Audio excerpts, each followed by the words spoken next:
Deus disse para que Josué falasse ao povo: santificai-vos, pois amanhã farei maravilhas em vosso meio. O apóstolo Paulo também disse: segui a paz com todos e a santificação, sem a qual ninguém verá o Senhor. Ou seja, Deus exige santificação. Ele é santo. E Ele pede ao homem que ele também seja santo. Santo não significa perfeição. A palavra santo tem como sentido consagração a Deus, vida consagrada a Deus, vida em obediência a Deus, vida que agrada a Deus. A palavra santo tem como sentido separado, ou seja, viver nesse mundo separado daquilo que não condiz com a vontade de Deus, que não coaduna com os princípios de Deus. Isso é ser santo. Santo significa reverenciar a Deus acima de tudo. Então ele diz para Josué: diga ao povo: santificai-vos, pois amanhã farei maravilhas em vosso meio. Ou seja, o homem jamais verá a obra maravilhosa de Deus em sua vida sem santificação. E o apóstolo Paulo, através do Espírito Santo, ele diz: segui a paz com todos e a santificação, sem a qual ninguém verá o Senhor. Ninguém vê Deus sem ser santificado, sem andar em santidade. Amém, gente? E no livro de 1 Tessalonicenses diz assim, no capítulo 5, no versículo 23: e o mesmo Deus de paz, o que diz aí? Vos santifique em tudo. Então, quem santifica é Deus. Repito, quem santifica é Deus. Mas Ele vai santificar aqueles que querem ser santificados. Deus não obriga ninguém a nada. Deus não impõe a vontade dele ao homem. Deus, ele se apresenta. Deus, ele mostra o caminho. Ele faz a promessa. É como você chegar, por exemplo, num restaurante, e ali lhe é oferecido um cardápio. É você que escolhe o que vai comer. E dependendo do que você escolher para comer, vai fazer bem ou mal para o seu organismo. Ou não? Sim ou não? Então Deus não impõe. É Ele quem santifica. Mas Ele vai santificar os que querem ser santificados. E nem todos querem ser santificados, purificados. ele diz: e o mesmo Deus de paz vos santifique em tudo. Aí fala: e todo o vosso espírito, e o que mais? E alma, e corpo. Então aqui está uma revelação. O homem, ele é composto de corpo, alma e espírito. O homem é uma unidade, ele é um, mas ele é composto de espírito, alma e corpo. E para um entendimento melhor, o homem, ele é alma. Alma. Eu não sou o que você está vendo. Você está vendo a minha aparência física, o meu corpo. Você não é o que eu estou vendo. Eu estou vendo a sua aparência física, o seu corpo, a sua parte material. Mas o homem, ele tem uma parte imaterial. O homem, ele é a alma que possui um corpo e um espírito. Como é que nós entendemos isso? O corpo, a parte material, o físico, ele envelhece. Esse corpo, a cada dia ele está morrendo. E quando partirmos dessa vida, esse corpo, do pó ele veio, para o pó ele voltará. É o que está escrito. O espírito, o que é o espírito? O espírito é a bateria desse corpo. É a capacidade de raciocínio, a inteligência. O espírito é como a bateria do seu telefone. Sem bateria, o seu telefone não funciona.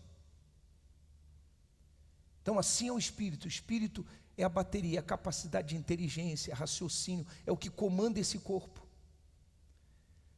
Quando a pessoa morre, o espírito volta para Deus. Agora o homem, ele é alma. E a alma, ela vive eternamente.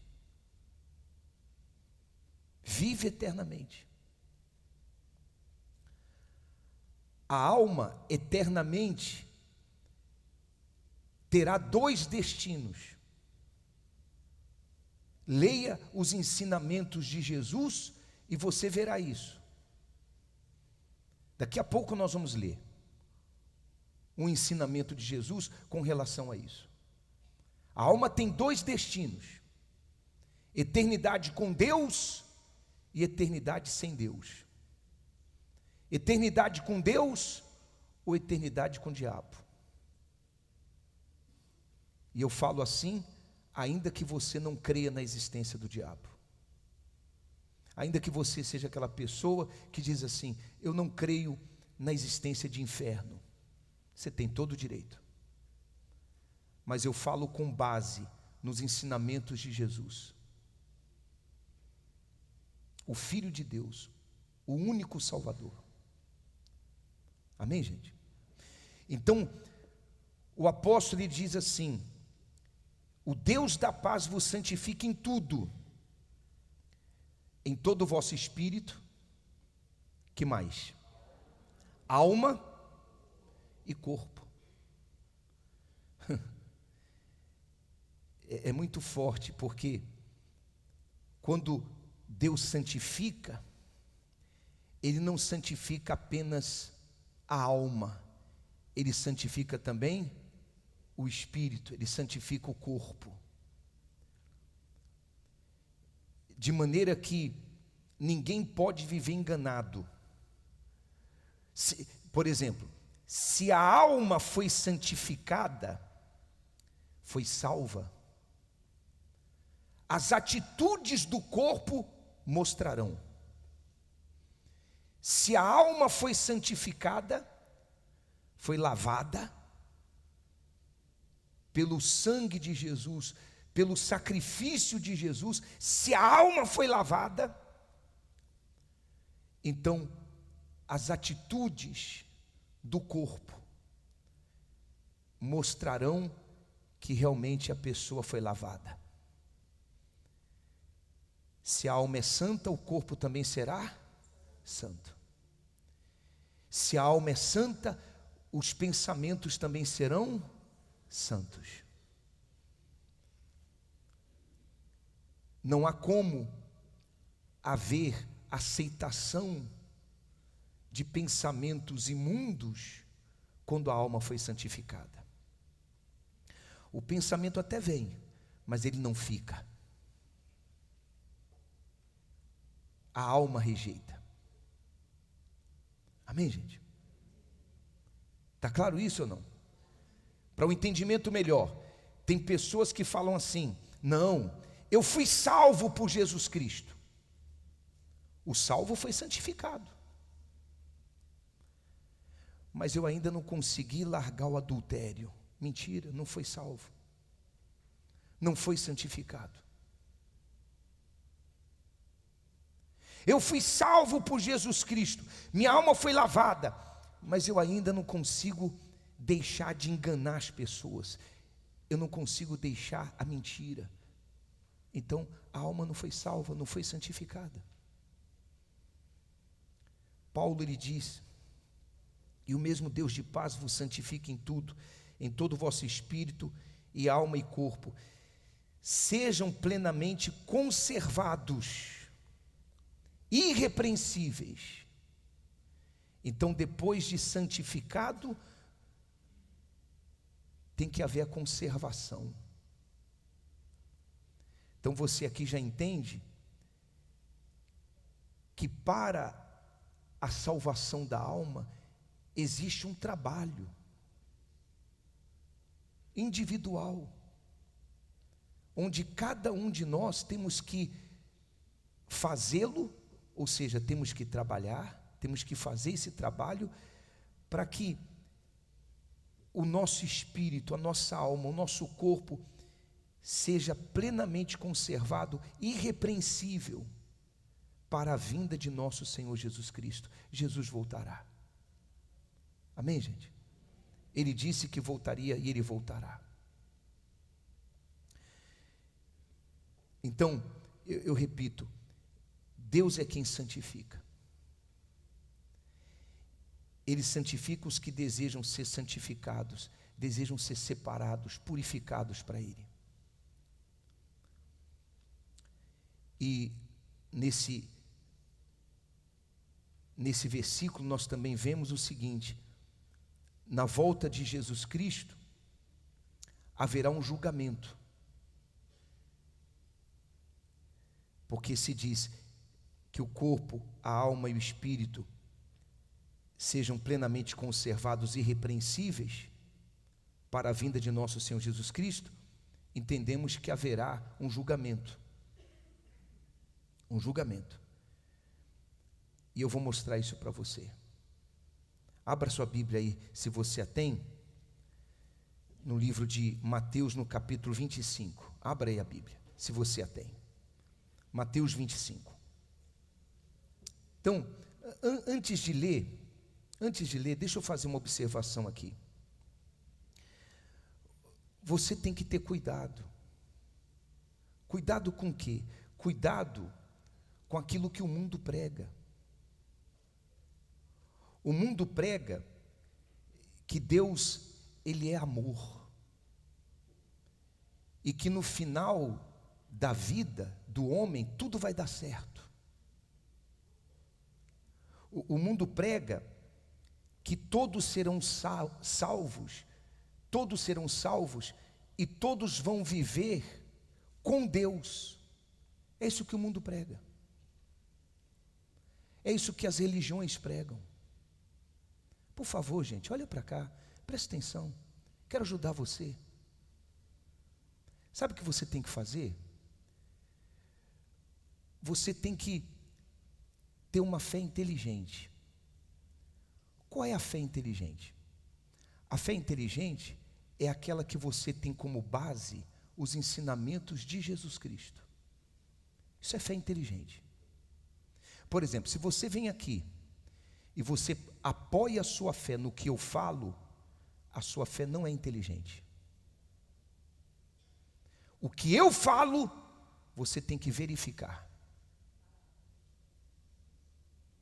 para ver se existe base, se tem sentido o que eu estou falando. Se não tiver sentido, não creia na minha palavra. E qualquer pastor, padre, sacerdote, seja quem for, que falar algo de Deus para você, você tem que verificar nos ensinamentos de Jesus. Isso é fé inteligente. É isso, é exatamente isso que Jesus quis dizer. Ele disse assim: conhecereis a verdade e a verdade vos libertará. Então cuidado com aquilo que o mundo prega. O mundo diz assim: não, Deus é amor, e no final todos estarão com Ele, vai dar tudo certo. Cuidado, porque não é isso que Jesus ensina. Olha o que Jesus disse lá no versículo 31. Olha o que ele disse. Diz assim, olha: e quando o Filho do Homem vier em sua glória. Quem é o Filho do Homem? É Jesus. Jesus mais uma vez afirmando que ele voltará. E quando o Filho do Homem vier em sua glória, e todos os seus santos anjos com ele, então se assentará no trono da sua glória. Então Jesus vindo, ele vai se assentar no trono da glória dele. Sabe para quê? Para julgar. Hoje, nós estamos vivendo um tempo de oportunidade. O tempo que Deus está oferecendo ao homem o cálice de salvação. Lá no livro de Salmos, anote aí para você ler depois, no capítulo 116, se eu não me engano, Deus ele diz assim, ou melhor, Davi disse assim: que darei ao Senhor por todos os benefícios que Ele tem feito para comigo. Que darei ao Senhor? Que darei? Eu pergunto, o que você pode dar a Deus que Ele não tem? O que você pode dar a Deus que venha, sabe, suprir uma necessidade de Deus? O que, gente? Será que falta alguma coisa para Deus? Será que Deus quer dinheiro? Será que Deus quer bens materiais? Então Davi, ele ficava perguntando assim: Deus, presta atenção, olha só a cena que eu estou criando aqui, presta atenção.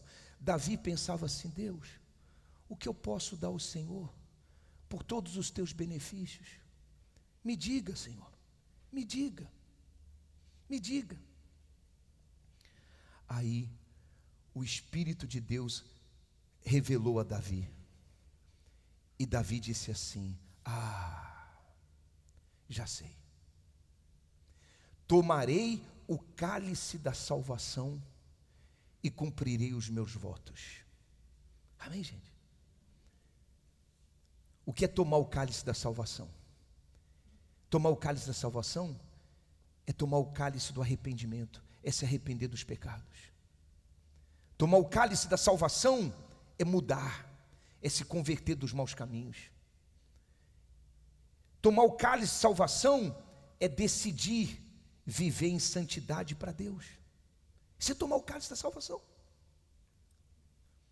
Então hoje, nós estamos vivendo um tempo de oportunidade, onde todos, ou a todos, está sendo oferecido o cálice de salvação. O cálice de salvação, que contém o sangue de Jesus. Lembra na Santa Ceia? Jesus tomou um pão, deu graças, partiu e disse: isto é o meu corpo que é dado por vós. Por semelhante modo, ele pegou um cálice, dizendo: esse vinho é o meu sangue, o sangue da nova e eterna aliança, que é derramado em favor de vós. Ali Jesus estava chamando o homem para uma entrega.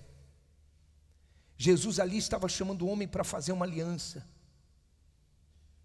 Inclusive, domingo que vem nós vamos ter o dia do concerto com Deus. O dia do concerto, o dia que vamos ter a Santa Ceia, próximo domingo.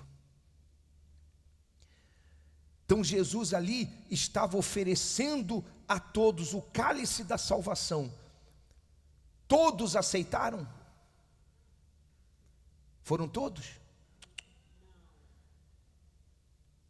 Eram 12.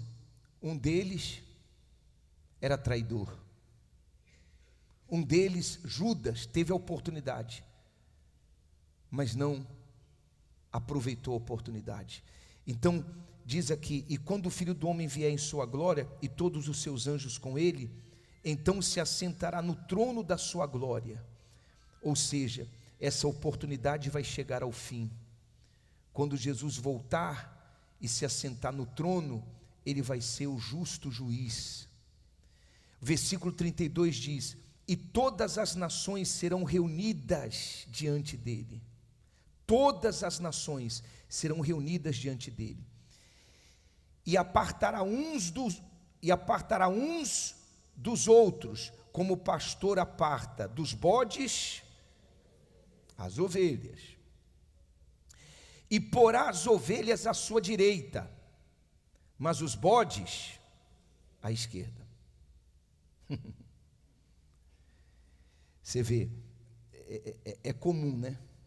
É comum você ver que no mesmo pasto onde estão as ovelhas estão também os bodes. Quem já viu isso?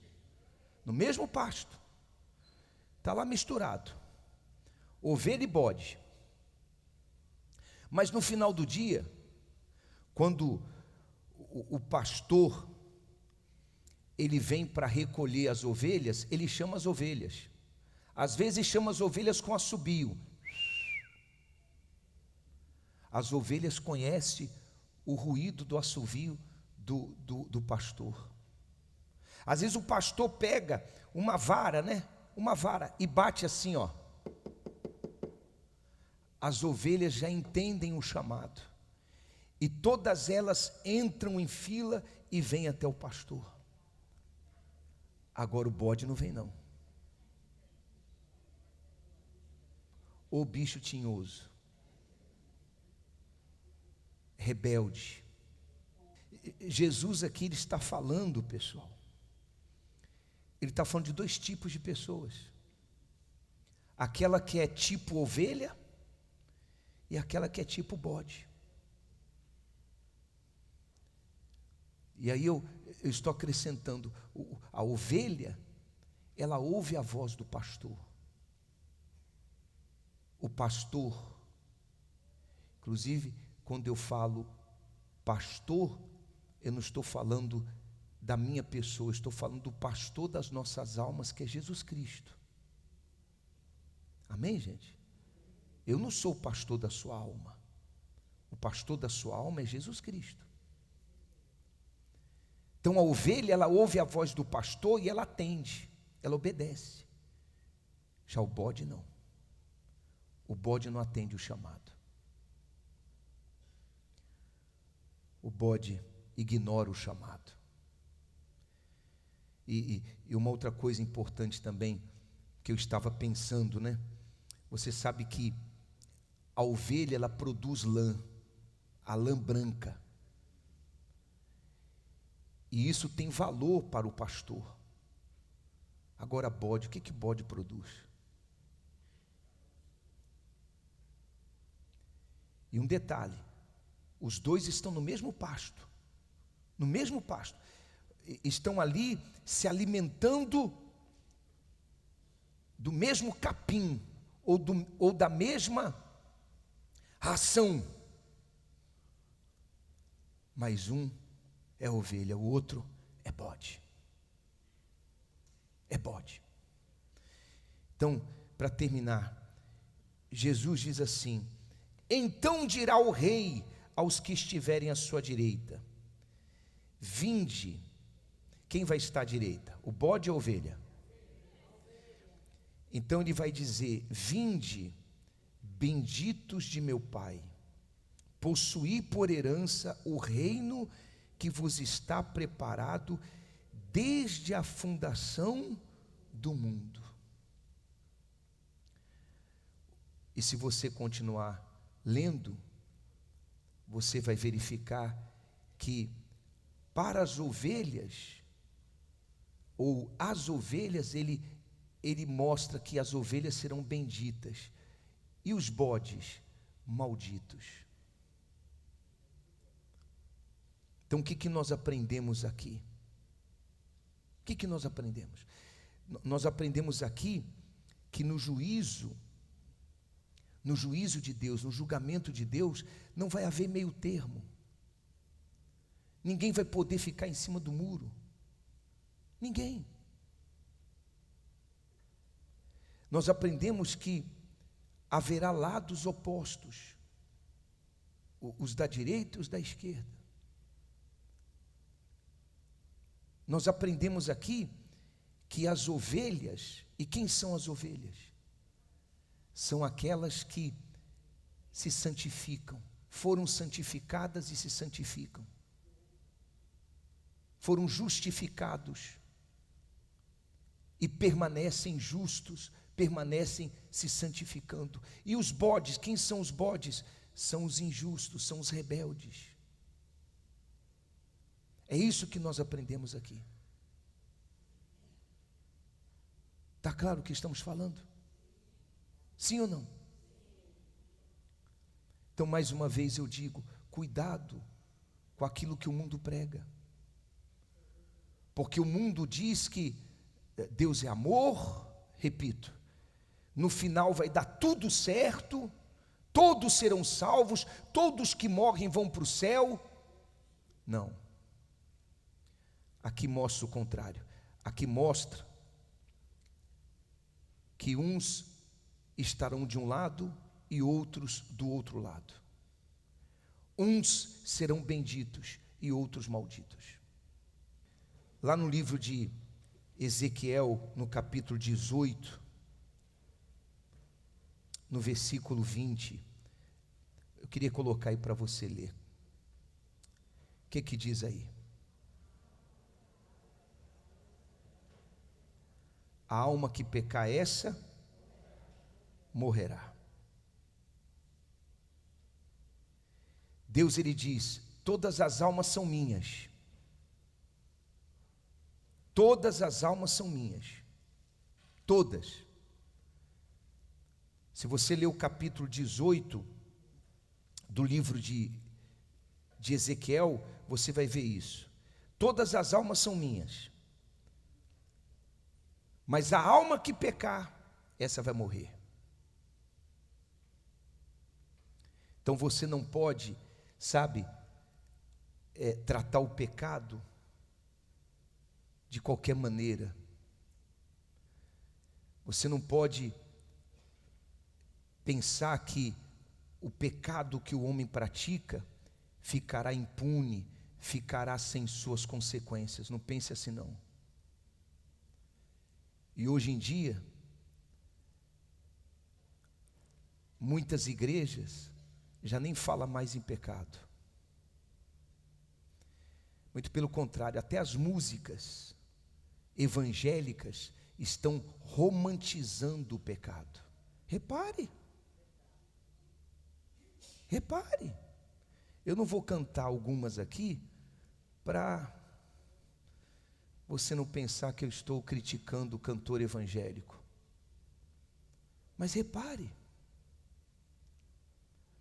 algumas músicas evangélicas, quando fala de pecado assim de uma forma muito suave. Não, o pecado é perigoso. O pecado é destrutivo. O pecado, ele causa separação de Deus. Então, você não pode tratá-lo de qualquer maneira. Ele é fatal. e a responsabilidade de você, ou melhor, a responsabilidade do homem não pecar pesa sobre ele mesmo. Quer dizer, a responsabilidade é minha. Eu sou responsável. Eu sou responsável. Mas, bispo, o senhor tem força própria para vencer? Não. Eu preciso de quem? Eu preciso do Espírito Santo. Mas uma coisa ele encontra em mim: eu não quero mais pecar. Eu não quero mais errar. Então eu busco. E quando eu busco, ele me capacita. Eu mostro que eu não quero mais errar quando eu me afasto daquilo que é errado. Amém, pessoal?